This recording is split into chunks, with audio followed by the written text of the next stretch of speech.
College का पहला दिन था और स्कूल का फेमस हैंडसम लड़का बोला कि वो पूरी क्लास को मॉल लेके जाके शॉपिंग करवाएगा। सब लोग एक्साइटमेंट से चिल्लाने लगे, लेकिन मैं चुपचाप अपने ब्लैक कार्ड्स और मिलिट्री ग्रेड सेफ को याद कर रहा था, सिर्फ इसलिए क्योंकि पिछली लाइफ में उस स्कूल हीरो का फोन मेरे कार्ड को टच हो गया था और एक सेकंड में उसने मेरे अकाउंट से लगभग 18 बिलियन डोंग उड़ा लिए थे। बिल्कुल उतना ही जितना उस दिन क्लासमेट्स ने शॉपिंग में खर्च किया था। मैं उसे कन्फ्रंट करने गया था, लेकिन उसने मेरा वीडियो बनाकर इंटरनेट पे डाल दिया और मुझे ऑनलाइन हेट का शिकार बनना पड़ा। जब मैं पुलिस कंप्लेन करने गया था, किसी ने मेरी ड्रिंक में पॉइजन मिला दिया और मैं वही का वही मर गया। और जब मैंने दोबारा आंख खोली, मैं वापस उसी दिन आ गया था जिस दिन उसने सबको गिफ्ट्स देने का अनाउंसमेंट किया था। गाइज, मिलना भी एक किस्मत होती है, इसलिए मैंने डिसाइड किया है कि सबको एक बड़ा गिफ्ट दूंगा। इसीलिए मॉल चलो और जो पसंद आए ले लो। उसकी वही फेमिलियर बातें सुनते ही मेरे अंदर गुस्सा उबल पड़ा। क्लासमेट्स पहले इतना सीरियस नहीं थे, लेकिन जैसे ही उसने एक ब्लैक कार्ड निकाला, सब पागल हो गए। चलो डिजाइनर क्लोथ्स भी ले लेना और ब्रांडेड सनस्क्रीन भी। अगर थक जाओ तो मैं सबको सिटी के सबसे एक्सपेंसिव हॉट स्प्रिंग रिजॉर्ट ले जाऊंगा। जियाओ का बड़े ही स्टाइल में बोला। जो रिजॉर्ट वो बोल रहा था वो सिटी का सबसे लग्जरियस एंटरटेनमेंट प्लेस था। एक टिकट की प्राइस ही 45 मिलियन डोंग थी। ये सुनते ही पूरी क्लास एक्साइटेड हो गई। भाई जियाओ, तू तो सच में रिच है। फ्यूचर में मैं पक्का तेरा छोटा भाई बनूंगा। रिच यंग मास्टर का इनविटेशन रिजेक्ट कौन करेगा। मैं चुप था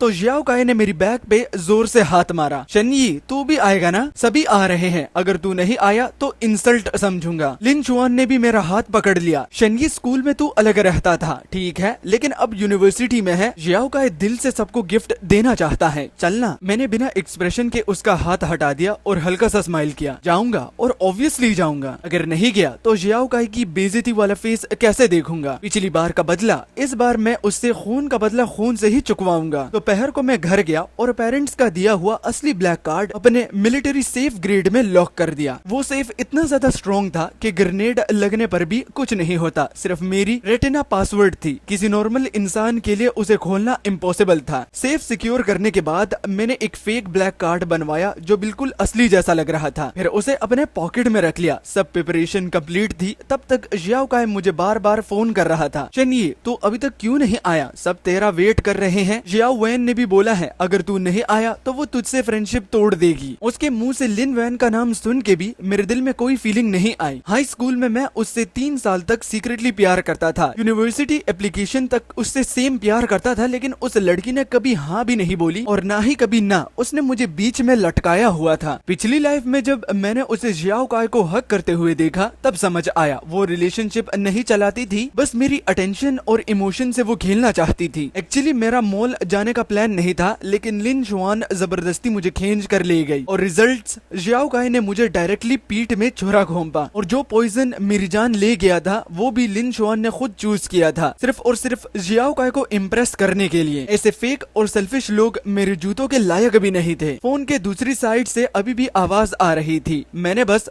कहा और ड्राइवर को मॉल के एंट्रेंस तक चलने को बोला। जैसे ही जियाओ काई ने मेरी फैमिली की कार देखी, उसकी आंखें चमक उठी। सब तेरा वेट कर रहे थे, जल्दी अंदर आ। मेरे लेट आने पर क्लासमेट्स के एक्सप्रेशंस खराब हो गए। शनयी, इतना एटीट्यूड क्यों दिखा रहा है? हम सबको इतनी देर तक एक तेरे लिए वेट करना पड़ा। तू खुद को बहुत बड़ा समझता है क्या? पहले ये तो देख कि हमारा टाइम वेस्ट करने के लायक भी है या नहीं। मैं ठंडी नजरों से उन लोगों को देख रहा था, तब मेरी नजर लिन वैन से टकरा गई। तुम सच में इतने चीप रोड साइड कपड़े पहन के आए हो? ये तो सबकी इंसल्ट है। मैंने नीचे अपने ट्रैक सूट को देखा। सिर्फ मेरी टी शर्ट की प्राइस ही लगभग 2 बिलियन डोंग थी। ये तो फैशन की दुनिया में एक कस्टम डिजाइन था जो कि मैंने पहना था। मटेरियल इतना एक्सपेंसिव था कि अगर गर्मी में पहने तो ऐसा लगता है जैसे पोर्टेबल एसी साथ लेके घूम रहे हो। मैं हल्का सा हंस पड़ा। तुम जैसे गांव के लोग ऑब्वियसली असली चीज पहचान नहीं सकते। इस शर्ट की कीमत तुम्हारी पूरी जिंदगी से ज्यादा है। मेरी बात सुनते ही लिन वैन की आंखें तुरंत लाल हो गई। फिर जियाओ काई हीरो बनने आ गया। बस करो यार, हम सब पुराने क्लासमेट्स हैं, इतना टेंस क्यों हो रहे हो? चलो सब अंदर जाओ और गिफ्ट्स चूज करो। 350 मिलियन डोंग के अंदर जो भी होगा मैं पे करूंगा। ये सुनते ही क्लास फिर से एक्साइटमेंट में फट गई। वो जियाओ काई कितना जेनरस है। कुछ लोगों की तरफ फेक एटीट्यूड नहीं। पैसे नहीं है फिर भी रिच बनने की एक्टिंग करता है। मुझे पता था वो मुझे इनडायरेक्टली गाली दे रहे हैं, लेकिन ब्रांडेड स्टोर की तरफ भागते हुए उनके पीछे देखकर मैं सिर्फ मुस्कुराया, क्योंकि असली शो अभी शुरू हुआ है। देखते हैं जब उनका वॉकिंग एटीएम बंद हो जाएगा अब जियाओ काई क्या करता है। लिन वैन काई के बिल्कुल पास चिपकी हुई थी। दी और प्यार से बोली, जियाओ आपको कोई चीज पसंद आई? काय एक सेकंड के लिए फ्रीज हुआ, फिर शर्माने की एक्टिंग करते हुए बोला, तुम मेरे साथ शॉपिंग कर रही हो, वही मेरे लिए सबसे बड़ा गिफ्ट है। ये बोल के उसने लिन का हाथ पकड़ लिया। दोनों बिल्कुल हीरो हीरोइन की तरह बिहेव कर रहे थे और क्राउड उन्हें मून और स्टार्स की तरह सराउंड कर रहा था। लिन का फेस एक्साइटमेंट से लाल हो गया। मैं उनके साथ नहीं गया। जियाओ काई ने तुरंत मुझे आवाज दी, शेनये तुम भी कोई गिफ्ट चूज करो ना, मेरे साथ फॉर्मल मत हो। उसके फेस पर एक अच्छे इंसान का एक्ट देखकर मुझे और ज्यादा इरिटेशन होने लगी। तभी एक चमचा सामने आया, शेनये अगर तुझे गिफ्ट नहीं चाहिए तो निकल जा यहाँ से। जियाओ काई तुझे इतना रिस्पेक्ट दे रहा है और तू फिर भी एटीट्यूड दिखा रहा है। सिर्फ एक लग्जरी कार रेंट कर लेने से कोई रिच यंग मास्टर नहीं बन जाता। अगर तुम्हारे पेरेंट्स रईस नहीं है तो रिच बॉय की तरह एक्टिंग भी मत कर। जितना वो लोग ज्यादा बोल रहे थे उतना ही एग्रेसिव होते जा रहे थे। मैं रुक गया और ऐसे एक्ट किया जैसे मैं जाने वाला हूँ। अब जियाओ काई सच में पैनिक हो गया। उसने जल्दी से मेरा हाथ पकड़ लिया। गाइस शेनये के बारे में ऐसा मत बोलो, वो मेरा सबसे अच्छा दोस्त है। जब उसने ये लाइन बोली उसकी आवाज हल्की सी कांप रही थी। क्लियरली उसके दिल में डर था। शायद उसे डर था कि अगर मैं चला गया तो बिल पे करने के लिए बेवकूफ बकरा नहीं मिलेगा। लेकिन मेरा जाने का कोई भी प्लान नहीं था। अगर मैं चला गया तो सेकंड एक्ट का ड्रामा कैसे देखूंगा। मैं मुस्कुराया, ठीक है जियाओ काई, मैं भी एक गिफ्ट चूज करता हूँ। उसके फोरहेड पर पसीना आ गया और वो जल्दी जल्दी बोला, हाँ हाँ जो चाहिए ले लो, बिल्कुल हेसिटेट मत करना। मैंने कैजुअली एक बैकपैक उठा लिया। सच कहूँ तो पहले मैं ऐसी बेसिक चीजों को देखना भी पसंद नहीं करता था और बाकी क्लासमेट्स तब तक अपनी पसंद की ब्रांडेड आइटम्स चूज कर चुके थे। लिन वान ने जियाओ काई के कहने पर एक बहुत एक्सपेंसिव वॉच चूज की। लाइट्स के नीचे उसकी डायल इतनी चमक रही थी कि आंखें खराब भी कर सकती हैं। मैं एक नजर में समझ गया कि वो इस सीजन का लेटेस्ट मॉडल था। मिनिमम 3 बिलियन डोंग की होगी। लेकिन जियाओ काई ने बिना ब्लिंक किए पेमेंट कर दिया। बस लिन वॉन को पसंद आनी चाहिए, चाहे 10 और भी खरीदनी पड़े, मैं रेडी हूँ। लिन शुआन इतनी इमोशनल हो गई थी कि उसने सीधा जियाओ काई के गाल पर किस कर दिया। आसपास के क्लासमेट्स जोर जोर से चीयर करने लगे और सेल्स स्टाफ भी एक्साइटमेंट से स्माइल रोक नहीं पा रहे थे। जियाओ काई सच में जेनरस है। अरबों का गिफ्ट भी बिना सोचे देता है। बिल्कुल सही सुना है। किसी ने लिन जुआन को 3 साल तक चेज किया लेकिन उसके लिए 30 मिलियन का गिफ्ट तक नहीं खरीद पाया। कितना कंजूस है ये। ऐसे गरीब लोगों को इतनी बड़ी ब्यूटी के सपने भी नहीं देखने चाहिए। ये तो जियाओ काई के जूते उठाने लायक भी नहीं। ये सुनकर लिन ने मेरी तरफ चैलेंज भरी नजर से देखा, लेकिन मैंने बस शोल्डर्स उठा दिए जैसे मुझे कोई फर्क ही नहीं पड़ता था। सब लोग शॉपिंग कंप्लीट कर चुके थे और ट्रिप ऑलमोस्ट खत्म होने वाली थी। जब स्टाफ पेमेंट मशीन लेके आई तब अचानक जियाओ काई का एक्सप्रेशन बदल गया। मेरा ब्लैक कार्ड गायब हो गया। सब क्लासमेट्स शॉक में रह गए। वो सभी लोग मिलकर फ्लोर पर वो कार्ड ढूंढने लगे। एक ऐसा कार्ड जो कि एग्जिस्ट ही नहीं करता था। काफी देर तक ढूंढने के बाद भी कार्ड नहीं मिला। अब लिन टेंशन में जियाओ काई को देखकर बोली, कहीं किसी ने तुम्हारा कार्ड चुरा तो नहीं लिया। जैसे ही उसने चोरी बोला सबकी नजर एक साथ मुझ पर आ गई। जियाओ काई ने गिल्टी एक्टिंग करते हुए मुझे देखा। शेनये आज सिर्फ हम दोनों एक्सीडेंटली टकराए थे, क्या पता तुमने गलती से मेरा कार्ड उठा लिया हो। मुझे याद है तुम्हारे पॉकेट में भी एक ब्लैक कार्ड था, एक बार दिखा सकते हो। मैं उसे हाफ स्माइल के साथ देखता रहा। तो तुम कहना चाहते हो मैंने तुम्हारा कार्ड चोरी किया? क्या बकवास है। मेरा घर तुम्हें इतना गरीब लगता है क्या कि मैं तुम्हारे चिल्लर पैसे तुमसे चोरी करूंगा? वो ऑकवर्ड हंसी के साथ सर कोहजाने लगा। नहीं नहीं, मैं बस कंफर्म करना चाहता था। मैंने कब बोला तुमने चोरी की? सभी गिफ्ट्स पैक हो चुके थे, टाइम वेस्ट मत करो। जियाओ काई को हंसते देख कुछ बॉयज तुरंत उसकी साइड लेने आ गए। शेनये हम सिर्फ कार्ड देखना चाहते हैं, एक बार दिखा देने से क्या चला जाएगा? क्या हम मैजिक से तुम्हारा पैसा स्वाइप कर लेंगे? स्वाइप वर्ड सुनते ही जियाओ काई का फेस क्लियरली चेंज हो गया। उसने जल्दी से बोला, हाँ शेनये बस एक बार दिखा दो। मैंने देखा टाइमिंग परफेक्ट हो चुकी थी। मैंने धीरे से पॉकेट से एक ब्लैक कार्ड निकाला और फेक गुस्से में बोला, फाइन ध्यान से देख लो ये तुम्हारा कार्ड लगता है या नहीं। मैंने कार्ड जियाओ काई को दे दिया। उसने एक ग्लैंस ली और तुरंत मुझे वापस कर दिया। फेस पर एक फेक गिल्ट था लेकिन लिप्स के कॉर्नर सीक्रेटली स्माइल कर रहा था। सॉरी यार ये तो सच में तुम्हारा कार्ड है। ये बोल के उसने सडनली पॉकेट टैप किया और एक्टिंग करने लगा जैसे अभी याद आया हो। अरे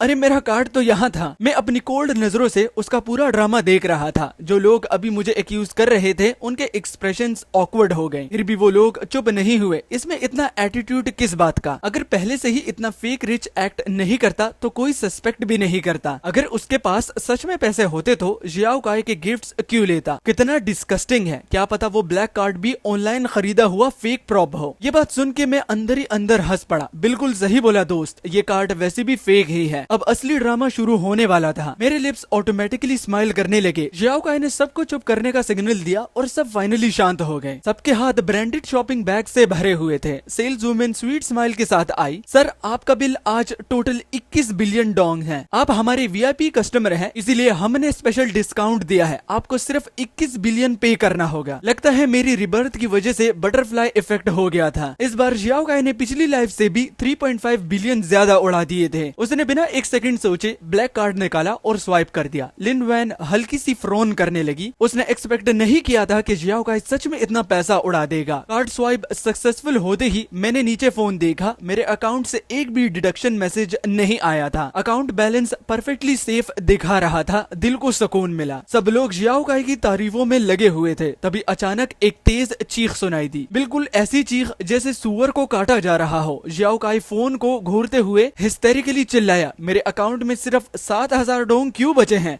ये बोलने के बाद उसे अचानक एहसास हुआ कि वो अपना कंट्रोल खो चुका था। थोड़ी देर पहले जो अमीर यंग मास्टर वाली इमेज उसने इतनी मुश्किल से बनाई थी, वो लगभग टूट ही गई थी। शर्मिंदा होके उसने जल्दी से बात संभाली, मेरा वो मतलब नहीं था। आसपास के क्लासमेट्स एक दूसरे को कंफ्यूज्ड नजरों से देखने लगे, फिर तुरंत उसकी तरफदारी करने लगे। अरे यंग मास्टर जियाओ इतने छोटे पैसों की क्या ही परवाह करेगा? लगता है कार्ड की लिमिट खत्म हो गई होगी। थोड़ा वेट करते हैं, बस यंग मास्टर जियाओ घर वालों को एक कॉल कर देगा, सब सॉल्व हो जाएगा। हाँ यार, वैसे भी हम सब ने उसके गिफ्ट्स लिए हैं, ऐसे कैसे हम जियाओ काई को एम्बेरस होने देंगे? ये आखिरी लाइन सुन के मैं सच में हंसी रोक नहीं पाया। मेरी हंसी सुनते ही सबका अटेंशन मेरी तरफ आ गया। हंस क्यों रहे हो? क्या तुझे भी यंग मास्टर जियाओ से गिफ्ट नहीं मिला था? अब थोड़ा चांस मिल गया तो एटीट्यूड दिखा रहा है। ध्यान से रहना, यंग मास्टर जियाओ बस एक सेंटेंस बोलेगा और तेरा पूरा घर बर्बाद हो जाएगा। बर्बाद? और मैं तुम लोगों के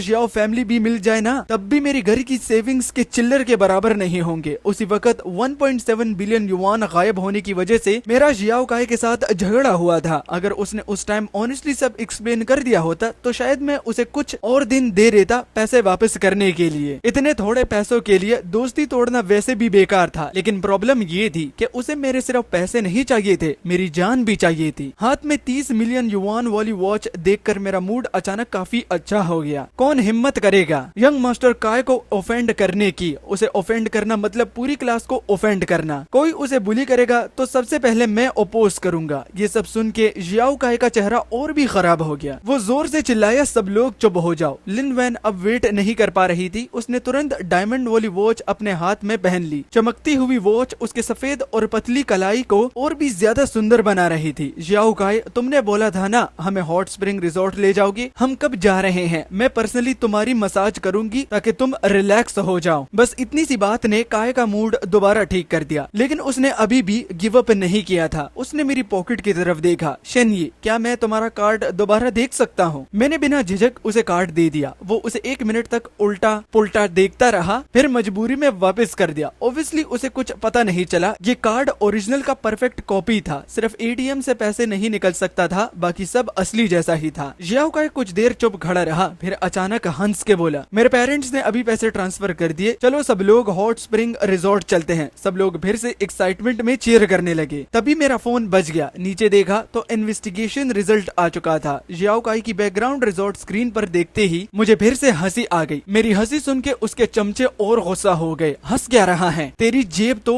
तेरे चेहरे से भी ज्यादा खाली है, फिर भी रोज बड़ा आदमी बनने का ड्रामा करता है। मैं बिना एक्सप्रेशन के उन सबके चेहरे और नाम याद करने लगा जो मुझे सबसे ज्यादा गाली दे रहे थे। अब देखते हैं ये ड्रामा आगे कैसे खत्म होता है। उसके बाद मैं भी सबके साथ रिजॉर्ट के एंट्रेंस तक गया, जहाँ स्टाफ हमें वेलकम करने आ गया। जियाओ काई ने हाथ हिलाकर बोला, आज का सारा खर्चा मेरा। मेरे क्लासमेट्स के लिए सबसे महंगी सर्विस लाओ, सबसे महंगी वाइन खोलो, आज सब लोग फुल एंजॉय करेंगे। उसकी बात खत्म होते ही भीड़ फिर से जोर जोर से चीयर करने लगी। वेटर इतना खुश हुआ कि उसकी स्माइल रुक ही नहीं रही थी। उसने POS मशीन निकाली और बोला, पर पर्सन 450 मिलियन डोंग, टोटल 30 लोग, यही लगभग 14 बिलियन डोंग। जियाओ काई फुल कॉन्फिडेंस के साथ कार्ड स्वाइप करता है और एक बीप के साथ ट्रांजैक्शन फेल्ड। वेटर हैरान रह गया। यंग मास्टर जियाओ, क्या आपने गलत कार्ड दिया है? इस कार्ड में पैसे नहीं हैं। जियाओ काई तुरंत शॉक में जम गया। उसका चेहरा एकदम सफेद पड़ गया। बकवास, क्या कह रहा है? मेरे पास पैसों की प्रॉब्लम और कमी है? फिर उसने मुझे सीधा घूरना शुरू कर दिया। उसकी आंखों में गुस्सा भी था और कंफ्यूजन भी। हमारी क्लास के 30 से ज्यादा लोग लॉबी में खड़े थे, जिस वजह से दूसरे गेस्ट का रास्ता ब्लॉक हो गया था। वेटर और ज्यादा टेंशन में आ गया। यंग मास्टर जाओ, प्लीज दूसरा कार्ड यूज करिए, पीछे वाले गेस्ट का डिले हो रहा है। यहाँ हर गेस्ट करोड़ों खर्च करता है, मतलब सिर्फ कुछ मिनट्स का डिले और बहुत ही ह्यूज लॉस। क्लासमेट्स भी बातें करने लगे। अभी तो जियाओ काई के घर वालों ने पैसे भेजे थे ना, फिर इशू क्या है? बकवास मत करो, उसने अभी हम सब के लिए इतने महंगे ब्रांडेड आइटम्स खरीदे हैं, थोड़े पैसे की कमी कैसे हो सकती है? लिन वैन अपने मेल गोट को बचाने के लिए वेटर पर चिल्लाई, अंधे हो क्या? हम सबके हाथ में ब्रांडेड शॉपिंग बैग्स नहीं दिख रहे? जियाओ काई के कार्ड में बस थोड़ा इशू है, थोड़ा वेट नहीं कर सकते? लेकिन इस वक्त सबसे ज्यादा परेशान जियाओ काई खुद था। उसका चेहरा कागज की तरह सफेद हो चुका था, हाथ इतना कांप रहा था जैसे लग रहा हो खड़े होके छोटा हथियार हिला रहा हो। और फिर उसने अपनी नजर मुझ पर टिकाई। शेनयी, हम क्लासमेट्स हैं ना, तो क्या तुम पहले पेमेंट कर सकते हो? लगता है मेरा कार्ड लिमिट क्रॉस कर गया है। ये बकवास एक्सक्यूजेस सुन के मेरे दिल में ठंडी हंसी निकली, लेकिन बाहर से मैंने एक्टिंग की जैसे मुझे बिजली का झटका लग गया हो। भाई मेरी कार भी रेंट की है, मैं कहां से 14 बिलियन लाऊं? मुझे बेच भी दोगे ना तो भी इतना पैसा नहीं मिलेगा। जियाओ काई ने क्लियरली मेरी बैकग्राउंड इन्वेस्टिगेशन की थी, वो जानता था मैं कौन हूँ। फिर भी उसने दूसरों को मुझे गरीब कह के इंसल्ट करने दिया। मैं चुप रहा और अब ये बंदा मुझसे पैसे उधार मांग रहा था। सपना देख रहा है क्या? टाइम धीरे धीरे निकल रहा था और आसपास खड़े गेस्ट गुस्सा होने लगे। ये रिजॉर्ट बिजनेस कैसे चलाता है? 30 लोग यहाँ मूर्ति बन के खड़े हैं, हमें अंदर जाना है या नहीं? मैनेजर को बुलाओ, मैं कंप्लेन करूंगा। कुछ गुस्से वाले गेस्ट तो सीधा गाली देने लगे। पैसे नहीं है तो निकल जाओ यहाँ से, अगर पैसे है तो जल्दी पेमेंट करो, बस जगह घेर के बस खड़े हो तो दफा हो जाओ यहाँ से। तुरंत जियाओ काई का चमचा भी डिफेंड करने आ गया। हमारा यंग मास्टर जियाओ के पास पैसे की कमी नहीं है, बस एक सेंटेंस में तुम्हें बैंक करप्ट कर देगा। हिम्मत कैसे हुई ऐसी बात करने की? लेकिन ये बेवकूफ समझ नहीं पा रहा था कि जो लोग इतना पैसा खर्च कर सकते हैं वो सब बिजनेसेस वर्ल्ड के बड़े लोग हैं। सिर्फ जियाओ काई क्या, पूरी जियाओ फैमिली भी मिलकर उन्हें ऑफेंड करने की हिम्मत नहीं करती। शायद जियाओ काई को भी समझ आ गया था कि मुझसे पैसे निकलवाना इम्पॉसिबल है। अभी तक जो 2.1 बिलियन उसने उड़ाए थे वो सब असल में उसके लिए खून के आंसू जैसे थे। ये सोचकर ही उसका दिल जल रहा था। आखिर उसने दांत पीस कर कहा, चलते हैं। लिन वैन कंफ्यूज हो गई, कहा? हम तो हॉट स्प्रिंग रिजोर्ट नहीं जा रहे। जियाओ काई ने मुट्ठी इतनी जोर से बंद की कि उससे आवाज आई। उसका चेहरा काला पड़ चुका था। बहुत धीमी आवाज में बोला, मॉल वापस चलो, रिटर्न करना है सारी चीजें। जियाओ काई के मुंह से रिटर्न करने सुनना किसी फैंटेसी से कम नहीं लग रहा था। आसपास का माहौल एक सेकंड के लिए बिल्कुल जम गया। फिर वेटर का चेहरा तुरंत बदल गया। रिफंड चाहिए तो जल्दी निकलो यहाँ से, हमारे बिजनेस का टाइम वेस्ट मत करो। गरीब स्टूडेंट होकर बड़े आदमी बनना बंद करो। अगर और ड्रामा किया ना तो सिक्योरिटी बुलाकर बाहर फेंकवा दूंगा। उसकी बात खत्म होते ही कुछ बड़े बड़े सिक्योरिटी गार्ड्स सच में हमें घेरने लगे। हमें हॉट स्प्रिंग रिजोर्ट से लिटरली बत्तखों की तरह भगा दिया गया। बाहर इतनी गर्मी थी कि 2 मिनट में ही सब पसीने से भीग गए। सबका गुस्सा भी बढ़ने लगा। जियाओ काई, तू पागल हो गया है क्या? रिटर्न का क्या मतलब? गिफ्ट्स दे दिए हैं तो वापस कैसे मांग सकता है? क्या हमें मजाक समझा है? हम पूरा दिन तेरे साथ घूमते रहे और अब ऐसा ट्रीट कर रहा है? हर तरफ से आवाजें आने लगी। इतना शोर था कि सर दर्द होने लगा। जब लिन वैन ने देखा कि जियाओ काई टूटने वाला था तो वो पैनिक करने लगी। वैसे भी उसके हाथ की वॉच की कीमत 3.5 बिलियन से ज्यादा थी। सबसे ज्यादा रिटर्न ना करना वो चाहती थी। गाइस थोड़ा शांत हो जाओ, जियाओ काई बस टेम्पररी पैसे की प्रॉब्लम में है। हम क्लासमेट्स हैं, एक दूसरे की हेल्प करना नॉर्मल बात नहीं है क्या? ये सुनते ही एक लड़का गुस्से में फट गया। पागल समझा है क्या? हम पूरा दिन इसके पीछे भागते रहे, ये गिफ्ट्स हमारी मेहनत का रिवॉर्ड है। अब चीजें हाथ में आ गई है तो वापस देंगे, सपना देख। जियाओ काई फ्रस्ट्रेशन में अपने बाल नोचने लगा। वो इधर उधर घूम रहा था पैनिक में। और फिर उसके दिमाग में एक घटिया आइडिया आया। शेनयी के पास ब्लैक कार्ड है, अगर तुम लोग उसका कार्ड ले लो ना तो रिजॉर्ट में एंट्री कर सकते हो। बस पहले मुझे शॉपिंग रिटर्न करनी पड़ेगी, नहीं तो मैं पुलिस बुला लूंगा। वो मुझसे भी ज्यादा रिच है, आराम से पैसा उड़ा सकते हो। उसे लगा था कि सब लोग भूखे भेड़ियों की तरह मुझ पर टूट पड़ेंगे और मेरा कार्ड छीन लेंगे, लेकिन किसी ने भी बिलीव नहीं किया कि मैं रिच हूँ। शेनयी रिच? इसके कपड़े देखो जरा, सड़क से उठाए हुए लगते हैं। इसके सारे कपड़े भी बेच दो तो भी कुछ पैसे नहीं मिलेंगे। और पुलिस बुलाऊंगा तो इस बात पर वो हंसने लगे। हम सब टॉप यूनिवर्सिटी के स्टूडेंट्स हैं, क्या हम पुलिस से डरेंगे? जियाओ काई का चेहरा और काला होता गया। आखिर उसे समझ आ गया था कि सिचुएशन कंट्रोल से बाहर निकल चुकी है। तब उसने अपना असली चेहरा दिखाया। मेरे घर के पास सच में पैसा है, गेस करो तुम्हारी जान खरीदने के लिए मुझे कितना पैसा देना पड़ेगा? अकल अक्लमंद हो तो अभी सामान वापस करो वरना जान देकर चुकाना पड़ेगा। मेरी उंगली हल्की से हिली। मैं चुपके से उसकी सारी बातें रिकॉर्ड कर रहा था। मैं तो पहले ही उसके अगेंस्ट प्रूफ ढूंढ रहा था। अब उसे बैंक करप्ट होने का असली मजा चखाना पड़ेगा। इस बार तो उसने खुद ही चाकू मेरे हाथ में दे दिया था। सबके सामने एक आदमी उतर कर आया, मोटी गोल्ड चेन पहने हुए। जियाओ काई का चेहरा तुरंत बदल गया। वो कुछ बोल भी नहीं पाया कि सीधा थप्पड़, एक जोर का स्लैप सीधा उसके मुंह पर पड़ा। किसने परमिशन दी थी तुझे कंपनी अकाउंट का पैसा यूज करने की? पता है सिर्फ उन 2 बिलियन की वजह से प्रोजेक्ट बर्बाद हो गया। कंपनी ह्यूज लॉस में जा रही है। वो आदमी अभी भी शांत नहीं हुआ था। उसने एक और जोर का थप्पड़ मारा। मुझे लगा जियाओ काई सड़क पर ही पागल हो जाएगा, लेकिन अनएक्सपेक्टेडली एक ढप आवाज के साथ वो सीधा घुटनों पर गिर गया। सब लोग शॉक में रह गए। ग्रेट यंग मास्टर जियाओ बीच सड़क किसी के सामने घुटने टेक रहे हैं। भाई मुझसे गलती हो गई, मैं सच में गलत था। उसने पीछे क्लासमेट्स की तरफ देखा जो अभी भी कंफ्यूज खड़े थे। मैंने इनसे प्रॉमिस किया था कि रिजॉर्ट ले जाऊंगा। क्या आप मुझे और 14 बिलियन उधार दे सकते हो? मैं ग्रेजुएशन के बाद कंपनी ज्वाइन करके सब वापस कर दूंगा। 4 बिलियन का नाम सुनते ही उस आदमी जियाओ फे का चेहरा जम गया। अगले ही सेकंड उसका गुस्सा बढ़ गया। उसकी मुट्ठी इतनी जोर से बंद हुई कि क्रैक आवाज आने लगी। अगर वीडियो को इतना देख लिया है तो वीडियो को लाइक भी कर देना। एम रखते हैं 5000 लाइक्स। और गाइस आप लोगों के कमेंट्स और लाइक्स मेरे ऑलरेडी एक्सप्लेन को भी रीच देती हैं, तो बहुत बहुत शुक्रिया। ऐसे ही करते रहो, बहुत अच्छा लगता है। 95 के सब्सक्राइबर्स 100 के बहुत क्लोज भाई। और दूसरा चैनल यानी कि बैकअप मोर नोटी पर भी 800 सब्सक्राइबर्स भाई, link in the comment section, उसे जल्दी से जाके सब्सक्राइब कर दो। और आज की वीडियो का लाइक और कॉमेंट एम रखते हैं। लाइक होगा 5000 और कॉमेंट होगा 1000। उम्मीद है आप लोग पूरा कर देंगे। Bye bye.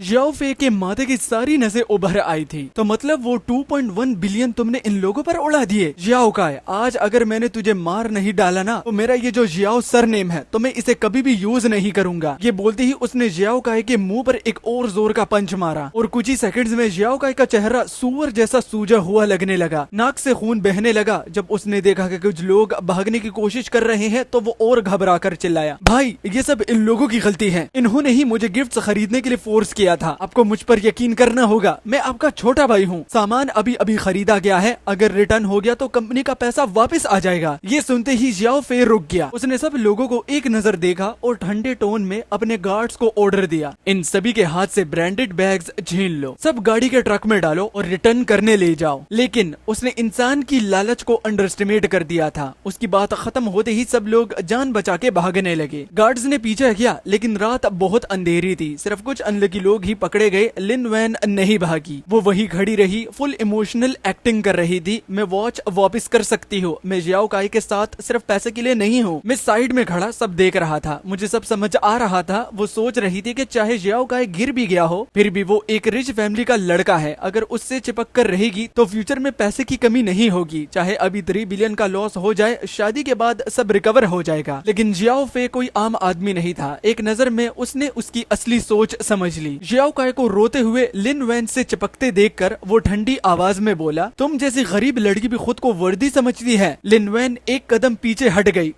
क्या? जियाओ फे ठंडी हंसी हंसा। ऐसी ट्रिक्स मैंने बहुत देखी हैं। सिर्फ मेरा बेवकूफ भाई ही इसमें फंस सकता है। हमारी जियाओ फैमिली कभी भी तुम जैसी गोल्ड डिगर औरत को घर में एंट्री नहीं देगी। लिन वैन की आंखें तुरंत लाल हो गई। उसका चेहरा कभी सफेद कभी लाल हो रहा था। आखिर उसकी आंखों में रिग्रेट दिखने लगा। लेकिन अब बहुत देर हो चुकी थी। वो वॉच पहले से ही वापस कर चुकी थी। अब उसे दोबारा पाना इम्पॉसिबल था। मतलब 3 बिलियन सीधा हवा हो गए। मैंने दिल में जीप चटाई, ना पैसा मिला ना आदमी। सच कहूँ तो अगर वो वॉच लेकर भाग जाती तो शायद 3 बिलियन उसके जेब में होता। मैं साइड में खड़ा ये सब सर्कस की तरह देख रहा था। जब जियाओ काई को लगा कि अब भी कोई होप नहीं बची तो उसने फिर सारा ब्लेम मेरे पर डाल दिया। सब इस शन ये की वजह से हुआ। इसने मुझे फोर्स किया था गिफ्ट्स देने के लिए। अगर ये नहीं होता तो मेरा इतना पैसा बर्बाद नहीं होता। उसकी बकवास सुन के जियाओ फे ने इम्पेशेंट होके मेरी तरफ देखा, लेकिन बस एक नजर और वो वही जम गया। अगले सेकंड थप्पड़। उसने जियाओ काई को इतना जोर का स्लैप मारा कि आवाज गूंज उठी। दिमाग घर पर छोड़ आए हो क्या? तुमने इतने बड़े इंसान को ऑफेंड कर दिया। ये इस शहर के सबसे रिच फैमिली के यंग मास्टर हैं, असली क्राउन प्रिंस। जियाओ फे तुरंत मेरे सामने आया, सीधा 9 डिग्री बाव किया। यंग मास्टर शेन, सच में माफी चाहता हूँ। मेरे बेवकूफ भाई ने आपको परेशान किया। ये सुनते ही वहाँ मौजूद सब लोग स्टैचू बन गए। जो क्लासमेट्स अभी तक गए नहीं थे वो तो शौक से हिल गए। शेन ये सबसे रिच फैमिली का यंग मास्टर है? इम्पॉसिबल। उसके कपड़े तो भिखारी जैसे लगते हैं। कहीं मजाक तो नहीं? जियाओ फे का हाथ अभी भी मेरी तरफ बढ़ा हुआ था, लेकिन मैंने उसे देखा तक नहीं। मैं ठंडी आवाज में बोला, परेशान, मेरे लिए ये सिर्फ परेशानी नहीं है। जब तक जियाओ काई जिंदा और आजाद घूम रहा है, तुम्हारी जियाओ फैमिली को एक दिन भी शांति से नहीं मिलेगी। मेरी बात का प्रेशर इतना था कि आसपास खड़े लोग जोर से सांस लेने की हिम्मत भी नहीं कर पा रहे थे। जियाओ फे दांत पीसने लगा। उसकी आंखों में ऐसा गुस्सा था जैसे वो इसी वक्त जियाओ काई को जिंदा खा जाए। उस आदमी ने सीधा उसके सिर पर जोर का थप्पड़ मारा, फिर मेरी तरफ चापलूसी भरी शक्ल से देखकर बोला, यंग मास्टर शेनगी, ये लड़का आपको पसंद नहीं है? बस फिर मैं मानता हूँ, जब तक आपका गुस्सा ठंडा नहीं होता तब तक मारते रहेंगे। पहला थप्पड़ जोर से गूंजा, फिर दूसरा, तीसरा, चौथा, बिना रुके उसे पिटते गए। जियाओ काई इतना मारा गया कि रोते रोते माँ बाप को पुकारने लगा। उसकी चीखें पूरे हॉट स्प्रिंग रिजॉर्ट के एंट्रेंस पर गूंज रही थी। रास्ते से गुजरते लोग रुक कर तमाशा देखने लगे जैसे कोई सर्कस चल रहा हो। आज जियाओ काई की पूरी बेइज्जती हो चुकी थी। वो गुस्से से चिल्लाया, शेनयी, मेरा तुमसे कोई दुश्मनी नहीं थी, फिर तुमने मेरे साथ ऐसा क्यों किया? तुम सिर्फ पावर को यूज करके लोगों को दबाते हो। रुक जाओ, एक दिन मैं तुम्हारी शेन फैमिली को बर्बाद कर दूंगा। ये सुनकर मुझे हंसी आ गई। तुम्हारी जियाओ फैमिली अभी तक शेन फैमिली के मूड देख कर जीती है। अगर तुम हमें धमकी दे रहे हो, अगर कभी कोई फैमिली डूबी तो पहले तुम्हारी होगी। बिजनेस की दुनिया में लोगों को बुरी बातें और बद्दुआ देने से डरते हैं, और ये पागल खुद अपनी बर्बादी बुला रहा था। जियाओ फे का चेहरा गुस्से से भर गया। उसने चप्पल निकाली और सीधा जियाओ के मुंह पर मारी। बकवास बंद कर, जल्दी से शेनयी से माफी मांग। जियाओ काई का सर जबरदस्ती जमीन पर झुका दिया गया और उसे मेरे सामने कुत्तों की तरह ट्रीट करवाया गया। एक बार, दो बार, 3 बार, जब तक 99 बार सर नहीं टकराया गया तब तक उसे रोका नहीं गया। उसका माथा खून से भर गया था। वो जमीन पर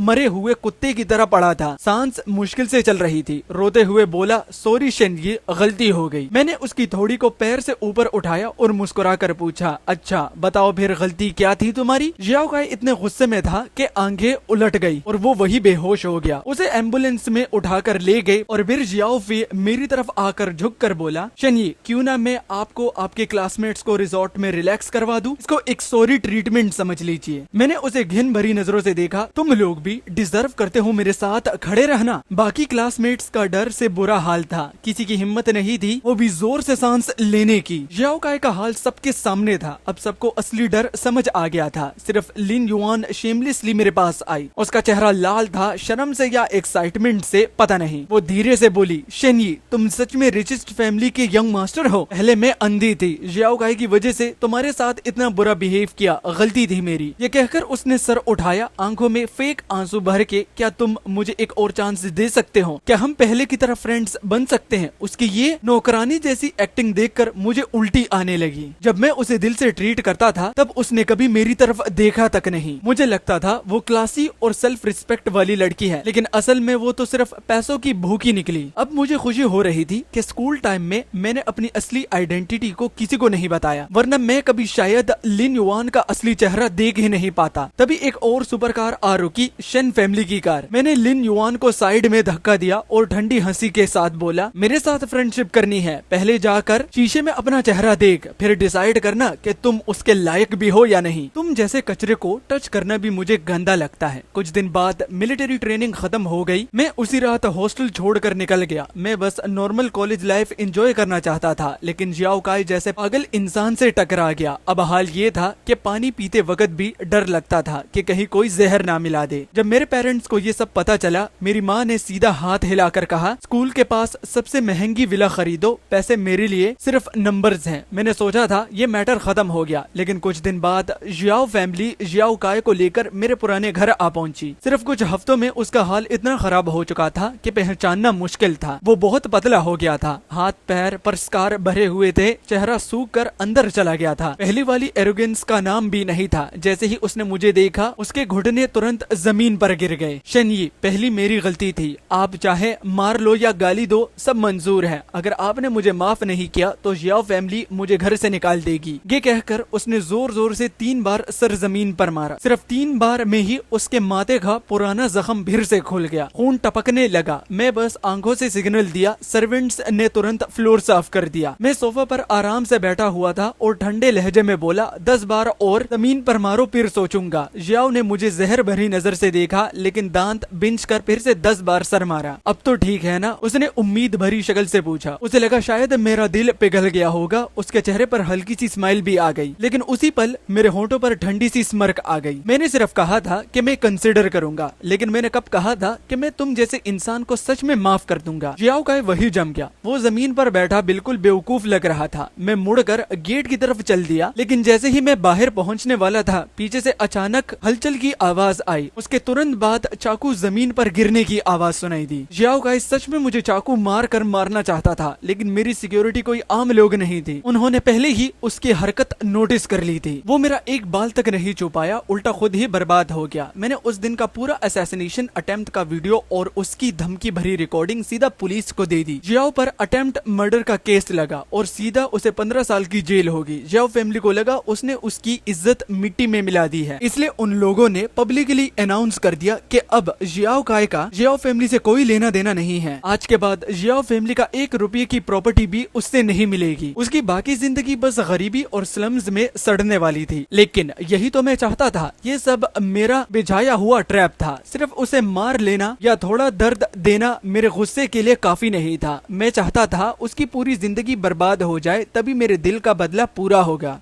फिर देखते ही देखते कॉलेज के 4 साल गुजर गए। इस बार मुझे असली दोस्त मिले और मेरी लाइफ में वो लड़की भी आई जो सच में मेरे लिए बनी थी। शादी के दिन उसने अचानक मुझसे पूछा, तुम्हारी फर्स्ट लव कैसी थी? एक पल के लिए लिन युआन का घटिया चेहरा मेरे दिमाग में फ्लैश हुआ और तुरंत मुझे घिन सी महसूस हुई। मैं हल्का सा मुस्कुराया और बोला, फर्स्ट लव वो बस एक कचरा था, उसका जिक्र करना भी बेकार है। इस जिंदगी में मैं सिर्फ तुमसे प्यार करता हूँ। मैंने उसका हाथ पकड़ा और हम दोनों आराम से सड़क पर चलने लगे, जैसे दुनिया में हमारे सिवा और कोई भी ना हो। ऊपर चमकता हुआ चांद देखकर मेरे दिल में एक सुकून सा भर गया। इस दूसरी जिंदगी ने मेरी सारी कमियां पूरी कर दी। पुराने सारे दर्द अब सिर्फ गुजर चुके कहानियां थी और मेरे सामने था एक रोशन और खूबसूरत फ्यूचर। इसी के साथ हमारी ये स्टोरी खत्म होती है। चैनल पर नए हो सब्सक्राइब करना। 95 के सब्सक्राइबर हो गए हैं, 5 के सिर्फ रहते हैं। दबाकर लाइक करो, दबाकर सब्सक्राइब करो और वीडियो को ज्यादा से ज्यादा शेयर करो। अगर सब्सक्राइब कर ही दिया है